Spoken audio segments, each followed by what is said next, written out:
High உறவுகள் அனைவருக்கும் வணக்கம். இந்த கீரை பாருங்கள், ரோட்டோரம் வயல்வெளியில் ஆட்டுக்காட்டில் எல்லாம் முளைச்சிருக்கும். சாட்டின கீரைன்னு சொல்லுவாங்க, சாரணைக்கீரை, நெய் சாட்னின்னு சொல்லுவாங்க எங்கள் அம்மாலாம். இது பருப்பு போட்டு கடைஞ்சா சூப்பராக இருக்குங்க. வயிற்றில் புண்ணு இருந்தால் கூட குடலில் ஆறிடும், நல்லது. வயிறு குளிர்ச்சி அடையும், கை கால் வலியெல்லாம் போயிடும். இந்த கீரை கிடைச்சதுன்னா விட்டுறாதீங்க. இந்த கீரை பாருங்கள், மாட்டுக்குட்டாயில் இருக்குதுங்கண்ணா.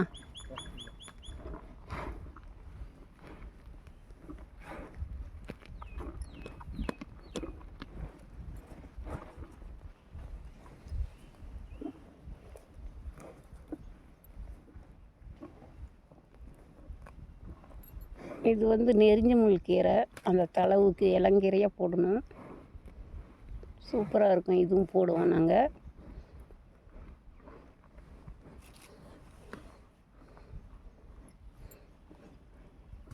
இது பாருங்க, குப்பைக்கீரைன்னு சொல்லுவாங்க. இது குப்பைக்கீரை. இந்த பூவெல்லாம் கிள்ளிட்டு போடலாம். சொய்யக்கீரை கிடைக்கல, இந்த மழை பெய்யும் எல்லாம் முளைச்சிடுச்சு. இதெல்லாம் பறித்து பருப்பு போட்டு விளக்கெண்ணெய், மஞ்சத்தூள், தக்காளி, ஒரு பச்சை மிளகாய், சீரகம், பூண்டு, சின்ன வெங்காயம் எல்லாம் போட்டு வேக வச்சு, தேவைன்னா புளி போடலாம், இல்லைன்னா அப்படியே கடைஞ்சி கொஞ்சம் புளி போட்டு கடைஞ்சி கடைசியாக ஒரு தாளிப்பு கொடுத்து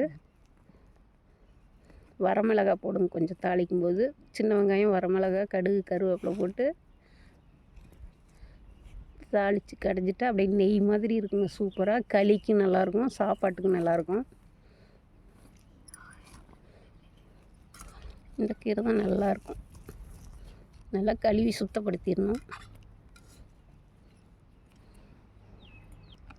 தட்டுப்போர் போட்டுக்கிட்டு இருக்காங்க. நான் அப்படியே மாடு மேய்ச்சிக்கிட்டே இந்த கீரை கலெக்ட் பண்ணி வச்சுருக்கிறேன்.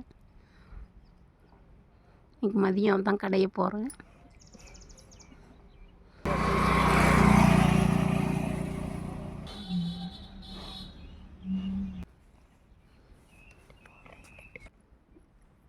பாருங்கள், மூக்கிரட்டை கீரை. இது எல்லா கலப்பு கீரையும் போட்டு கொஞ்சமாக பருப்பு போட்டு கடைஞ்சி சாப்பிட்டா சூப்பராக இருக்கும், உடம்புக்கும் நல்லதுங்க.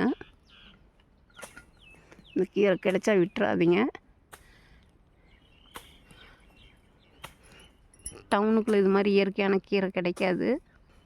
பாருங்க, மாடு மேய்ச்சிக்கிட்டு வயலில் இந்த கீரை பறித்து எடுத்து வச்சுருக்கிறேன். போய் தான் கடையணும். எல்லா கீரையுமே கடையலாங்க. மாடு, ஆடு சாப்பிட்ற அனைத்து கீரையுமே கடையலாம், உடம்புக்கு நல்லது. மீன் கிடைச்சா, அந்த கீரை கிடைச்சா விட்டுறாதீங்க, கண்டிப்பாக கடைஞ்சிருங்க.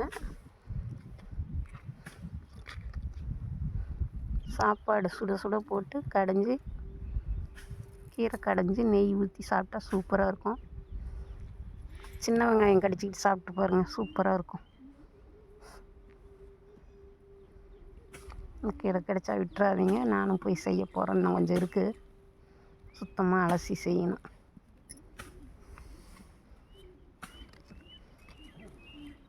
இதில் 4 வகை கீரை இருக்குது.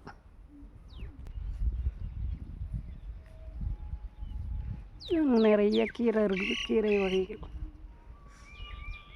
தேடி பறிக்கணும்.